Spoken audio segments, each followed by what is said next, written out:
Bonjour à tous. Le flux des investissements directs étrangers est en nette progression au Maroc.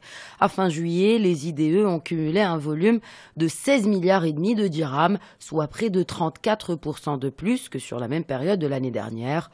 Cette évolution est le résultat d'une baisse des dépenses associée à une stabilisation des recettes.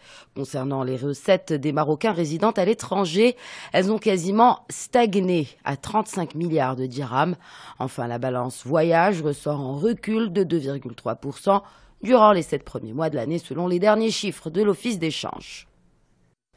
Et au Maroc toujours, le géant néerlandais Friesland Campina annonce son arrivée officielle sur le marché laitier. La société aura vocation à commercialiser les ingrédients produits par la maison mère et qui entrent dans les différents processus de fabrication de produits laitiers.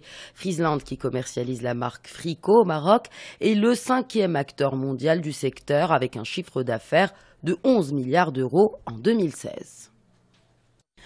On reste dans l'agroalimentaire. L'Organisation internationale du sucre, l'OIS, table sur un surplus de 4,6 millions de tonnes pour la campagne prochaine et ainsi elle devrait atteindre un volume de production record, soit 179 millions de tonnes, un net rebond après 2 saisons consécutives de baisse. Selon l'organisation, toujours, cette croissance serait attribuable à la hausse des volumes au niveau de l'Inde, de l'Union européenne, de la Chine et de la Thaïlande. Du côté des cours mondiaux du sucre, la perspective d'un marché global excédentaire devrait tirer les prix vers le bas. L'indice de la production industrielle en Tunisie a connu une baisse de 2,3% au cours du deuxième trimestre 2017, une baisse selon l'Institut tunisien de la statistique imputée à la baisse de la production énergétique dans le sillage d'une chute de l'ordre de 20% de la production du pétrole brut dans le pays.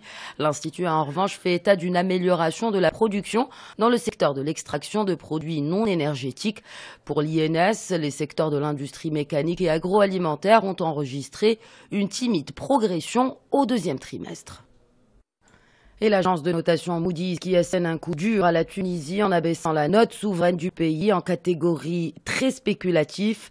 L'agence dit s'inquiéter de la dégradation des comptes publics, du déficit du budget de l'État ainsi que du retard à effectuer les réformes dont celles convenues avec le Fonds monétaire international.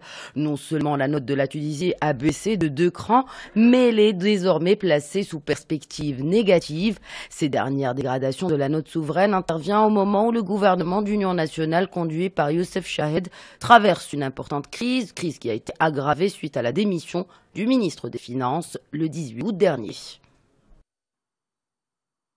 Dans un autre registre, le Fonds monétaire international salue les performances économiques en Guinée-Conakry. La croissance réelle attendue pour 2017 est estimée à 6,7%, un rebond après l'impact négatif de l'épidémie de l'Ebola. Le secteur minier ainsi que la construction et la bonne production agricole ont été les principales locomotives pour cette reprise guinéenne. Du coup, le FMI prévoit un nouvel accord de prêt pour le pays. Et les taux se resserrent sur l'économie de la République démocratique du Congo. L'inflation y a atteint 50%, portant dans sa spirale le franc congolais qui a dévissé de 30% cette année. Les marges de manœuvre de la Banque centrale du pays sont tellement limitées que selon les données de juillet, les réserves de change de la RDC ne dépassent pas les 706 millions de dollars. Un volume qui ne pourrait couvrir que 3 semaines d'importation. Pour contenir la crise, Kinshasa a sollicité l'aide de donateurs occidentaux ainsi que celle du FMI. Le premier producteur de cuivre en Afrique devrait ainsi connaître une croissance du PIB de seulement 3% selon les autorités locales. On termine avec cette méga opération d'acquisition dans le secteur pétrolier mondial. Le groupe français Total rachète Maersk Oil pour 7,5 milliards de dollars. L'opération se fera en majeure partie par achat d'actions, mais aussi par reprise de la dette de Maersk Oil. La finalisation du contrat de rachat est attendue pour le premier trimestre 2018. Maersk Oil est considéré comme le 2e opérateur en mer du Nord, ce qui fera de Total un acteur majeur dans cette région très riche en or noir.